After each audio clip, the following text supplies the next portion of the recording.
Hello and welcome to the Fossil Huntress podcast. I hope you guys are all doing well and I hope you had a wonderful summer. It's a beautiful time for paleo and getting out exploring, so I hope you took advantage of some of that good weather, some of it a little too hot and a little too wet depending on where you were, but overall a wonderful time. So I've been working on some projects and finishing up some papers. But this last week, I had the very great pleasure of heading over to Vancouver Island to join the VIPS, the Vancouver Island Paleo Society, for their annual saber-toothed salmon barbecue. So it was great to see the crew and hear about their summer adventures and multiple trips to the West Coast, to the wild West Coast. And also meet up with Catherine Abbott, who you may know as the Spino Queen. She is on Instagram at Catherinodon, and she is a paleo-psychom educator and co-host of the Dinosaur podcast. So that was a real pleasure to meet her in person and geek out a little bit on all things paleo and wax poetic. Royal Terrell, if you're listening, we love you. So she shared some of her adventures this summer going to visit them. And today I thought it's been a little while since we connected, so I thought we would do a little virtual fossil field trip over to the west coast of the USA to Oregon and her middle Miocene, is most of the areas I collect in the Astoria Formation. So wherever you are in the world, close your eyes and fly over to North America to her far west coast. We're going to go in the Pacific Northwest, a little below Washington State, and to the outer reaches of the windswept and tidal shores of Oregon.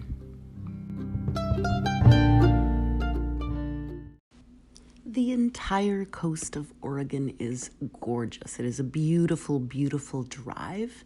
And if you're looking for the fossil exposures that we'll explore today, look on a map for Portland and then head straight west to the coast and then down south to Newport. So Newport is a city on Oregon's central coast. And here we find a beautiful selection of wonderful fossil specimens that are all middle Miocene, so about 15 million years old. Most of the fossils we're going to find on the sea cliffs and floating out as float along the seashore, north and south of the town of Newport. Here you can find an enviable variety of fossil whale bones, fish teeth, turtle shells, and shells of our little invert friends, the molluscs, so clams and snails. It is a wonderful place to collect, and because it's relatively recent, so about 15 million, a little bit older and younger in certain spots, you'll recognize many of the species. So it's a place for gumboots. It's a good place to put some bright tape or something bright colored on your pack if you set it down, because you tend to walk a far way to find your fossils. Then you have to go back and find your pack. Some of the fossils, particularly the bone material, roll out as concretions, so vertebrae and teeth and wonderful full fossil skulls. And then the other little bits and pieces we take out of the cliff with our hammers. So it is a glorious place to collect where the shores rush in and you hear the sea sweeping and gulls crying and sun, rain. It is a wonderful place to collect. My first trips to Oregon and the Oregon coast and Astoria started in about the mid-90s as part of paleo field trips with the VanPS, the Vancouver Paleontological Society. But the area has been known for many more years. So there's beautiful fossils. It's also very geologically interesting because the coast of Oregon has been pushed down beneath the sea and then risen up again multiple times in history. So first way back in the Eocene about 50 million years ago, and then more recently about 100,000 years ago. So it kind of plays a bit of havoc with the geology. In addition to being geologically interesting, the molluscs here in the Astoria Formation are of historical interest in a global sense. So for many of them, they are the same species as those collected near the old fort at Astoria in Oregon by J.K. Townsend in the 1830s and by J. Dana in 1841. And then compared globally. So Dana did his collecting when he had actually washed his boat up on a bar in the Columbia River. And so he had a bit of time on his hands while they were pulling it off and getting it fixed. And those are initial fossil mollusks collected by Townsend were the first of the middle Miocene to be collected in the Pacific Northwest, and they became rather significant. So Conrad used them to write up the first paper on the fossil fauna of the area in 1848. And then on the basis of their general similarity and him putting apples and apples and mangoes to mangoes, he was able to connect them and correlate them with their kissing cousins over in on our Atlantic coast and in Europe. So he wrote those papers up in 1848 and 1849, and it was very significant at the time. So he was able to successfully date the outcrops to Middle Miocene, and then later these would become the Astoria Formation.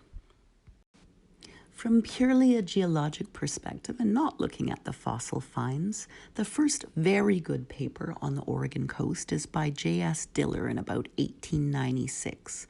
And since that time, we've seen many geologists come through and kind of pick through the complex 25,000 feet of lower Eocene to middle Miocene sediments. And we've got a little bit of volcanic rock put in there too in some various exposures, and these have been written up in many papers.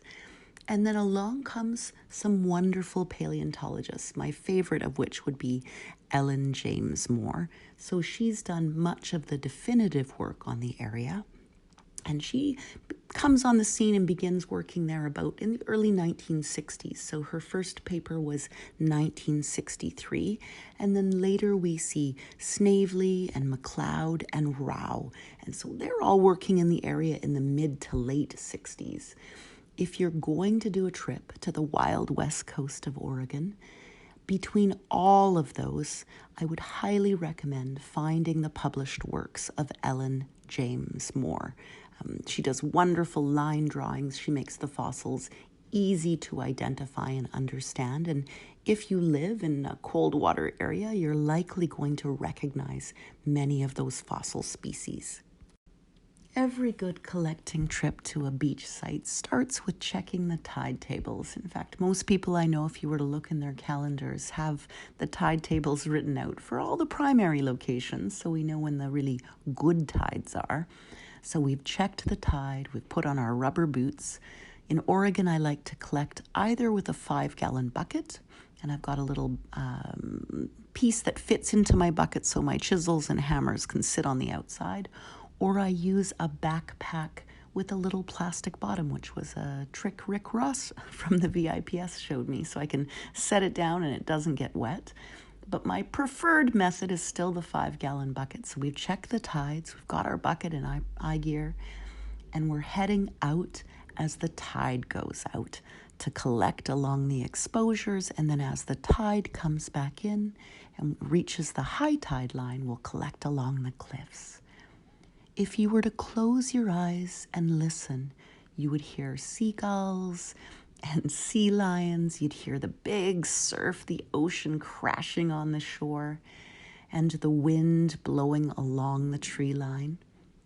And it's not so different to the world 15 million years ago. So the species we see living here today, the extant species, are very similar to what we collect out of these middle Miocene outcrops. So back in the Miocene, the ground beneath our feet, that is the fossil matrix, would have been the rough sands and silt that you see living on the ocean floor today.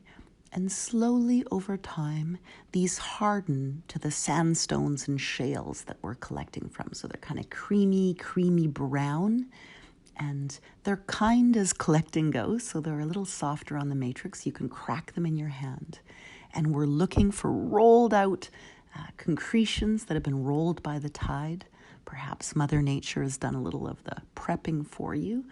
And we're looking for telltale signs of shell and bone. And if we're very lucky, fossil whale or turtle.